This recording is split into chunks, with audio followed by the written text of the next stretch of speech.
नमस्कार. आज आपण एका अशा प्राचीन कथेत जाणार आहोत जी आपल्याला काहीतरी खूप महत्त्वाचं शिकवून जाते.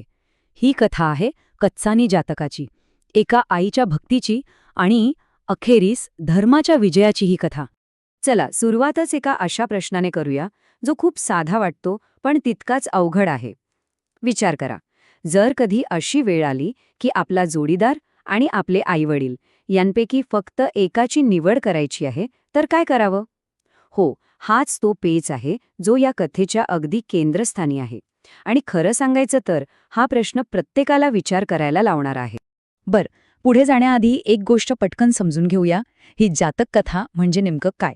तर या अशा कथा आहेत ज्या स्वतः गौतम बुद्धांनी त्यांच्या पूर्वजन्माबद्दल सांगितल्या आहेत. आणि प्रत्येक कथेचा उद्देश अगदी सोपा असतो. एखादी नैतिक गोष्ट किंवा धर्म म्हणजे काय हे साध्या सोप्या भाषेत पटवून देणं. आता गंमत अशी आहे की या कथेची रचना खूपच इंटरेस्टिंग आहे. आपण एकाच व्यक्तीच्या आयुष्यातले दोन वेगवेगळे प्रसंग बघणार आहोत आणि दोन्ही प्रसंगांमध्ये त्याच्यासमोर तीच एक निवड उभी राहते.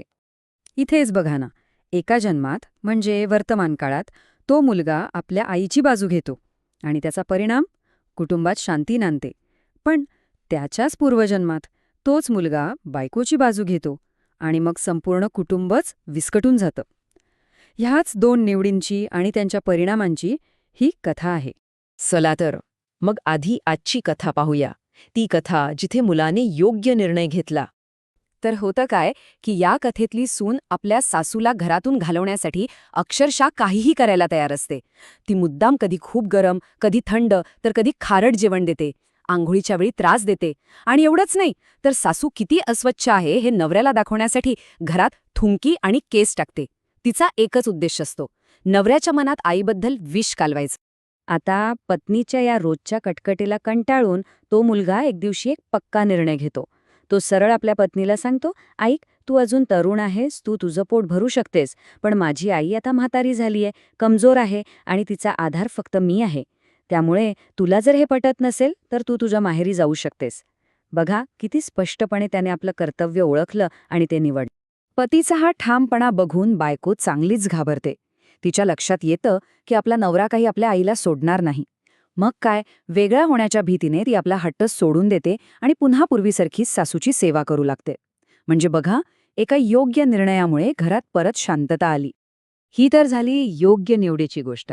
पण आता आपण त्या कथेमध्ये जाऊया जी बुद्धांनी त्यांच्या पूर्वजन्माबद्दल सांगितली होती, जिथे याच व्यक्तीने याच परिस्थितीत एक वेगळा आणि चुकीचा निर्णय घेतला होता आणि त्याचे परिणाम किती भयंकर झाले होते ते पाहूया. विचार करा, सिच्युएशन अगदी सेम होती. सून तसाच सासूचा छळ करत होती आणि नवऱ्याला दोघांपैकी एकाला निवडायचं होतं.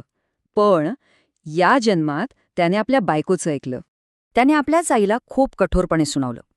तो म्हणाला, आई, तुझ्यामुळे घरात रोज भांडणं होत आहेत, आता बास झालं. तू इथून निघून जा आणि दुसरीकडे कुठेतरी राहा. म्हणजे बघा, त्यांनी आपल्या कर्तव्य तर सोडलंच, पण आपल्या म्हाताड्या आईला थेट घराबाहेर काढलं. आणि यानंतर एक अजबच गोष्ट घडते.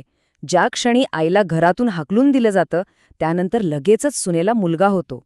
आणि त्या दोघांना काय वाटतं माहितीये का, की त्या म्हाताऱ्या चिटकिणीला घरातून घालवलं म्हणूनच हे शक्य झालं. किती विचित्र आहे ना हे. जणू काही त्यांच्या चुकीच्या कामाचं त्यांना बक्षीस मिळालं होतं.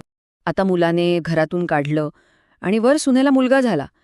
हे सगळं पाहून ती आई कच्चानी आतून पूर्णपणे तुटून जाते. इथून पुढे कथेचा जो भाग आहे तो तिच्या मनातला संघर्ष दाखवणारा, खूप भावनिक आणि हृदय पिळवटून टाकणार आहे. तिच्या मनात एकच प्रश्न येतो की जगात न्याय, नीतिमत्ता असं काही उरलं आहे की नाही. कारण जर चांगुलपणा म्हणजे धर्म जिवंत असता तर माझ्यावर अन्याय करणाऱ्यांना असं सुख कसं मिळालं असतं. आणि ती एका निष्कर्षावर येते, या जगातला धर्म तो नक्कीच मरण पावला आहे.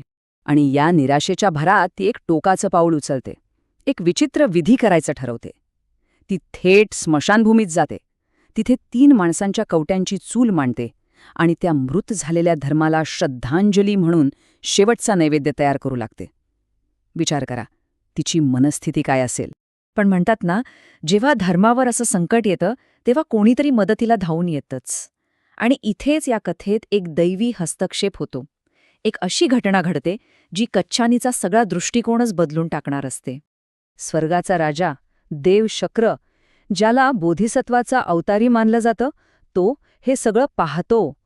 कच्च्यानीचं दुःख त्याच्या लक्षात येतं आणि तो तिची मदत करण्यासाठी एका सामान्य प्रवाशाचं रूप घेऊन पृथ्वीवर येतो. तो प्रवासी म्हणजे शक्र तिच्याजवळ जातो आणि विचारतो, आई, तू इथे स्मशानात हे काय करत आहेस?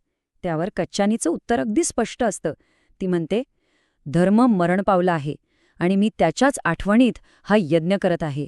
हे ऐकून शक्र तिला एक असं उत्तर देतो जे खरं तर या संपूर्ण कथेचं सार आहे. तो म्हणतो, हे खोटं तुला कोणी सांगितलं? अगं, जो परिपूर्ण आहे, जो सत्य आहे, तो धर्म कधीच मरू शकत नाही. आणि बस, याच क्षणापासून कथेला एक सकारात्मक वळण मिळतं. न्यायाची, नीतिमत्तेची पुन्हा एकदा स्थापना होते. शक्र आपलं खरं, दैवी रूप प्रगट करतो आणि कच्च्यानीला वचन देतो, ज्यांनी तुझ्यावर हा अन्याय केला आहे, त्या तुझ्या मुलाला आणि सुनेला मी आत्ताच्या आत्ता अग्नीने भस्म करून टाकेन. तो न्याय करायला पूर्णपणे तयार असतो. पण इथे कच्चानी काय करते ते बघा. बदला घेण्याऐवजी तिच्या आतली आई जागी होते. ती त्या देवाला हात जोडून विनंती करते, देवांच्या राजा, तू माझ्यासाठी आलास हे माझं भाग्य आहे, पण माझ्या मुलांना कोणतीही शिक्षा देऊ नकोस. उलट ते आणि त्यांचा मुलगा माझ्यासोबत पुन्हा गुण्यागोविंदाने राहावेत असा आशीर्वाद दे. म्हणजे बघा, सुडापेक्षा क्षमा कितीतरी मोठी आहे हेच तिने दाखवून दिलं. तर मग या संपूर्ण कथेतून आपण काय शिकलो? सगळ्यात महत्त्वाचं म्हणजे न्याय किंवा ज्याला आपण धर्म म्हणतो तो कायम असतो. तो कधीकधी हरल्यासारखा वाटेल, पण तो कधीच मरत नाही. दुसरी गोष्ट म्हणजे आपण जे निर्णय घेतो त्याचे परिणाम खूप दूरपर्यंत जातात, कदाचित अनेक जन्मांपर्यंत. आणि हो, आपल्या आईवडिलांप्रती असलेलं कर्तव्य आणि क्षमा करण्याची ताकद याचं महत्त्व तर या कथेने पुन्हा एकदा दाखवून दिले आहे. आणि जाता जाता एक प्रश्न. या कथेतील धर्म, कर्तव्य, क्षमा यांसारख्या जुन्या कल्पना आजच्या काळात आपल्या आयुष्यात त्या खरंच तितक्याच महत्त्वाच्या आहेत का? त्या आजही आपल्याला योग्य मार्ग दाखवू शकतात का? यावर नक्कीच विचार करायला हवा.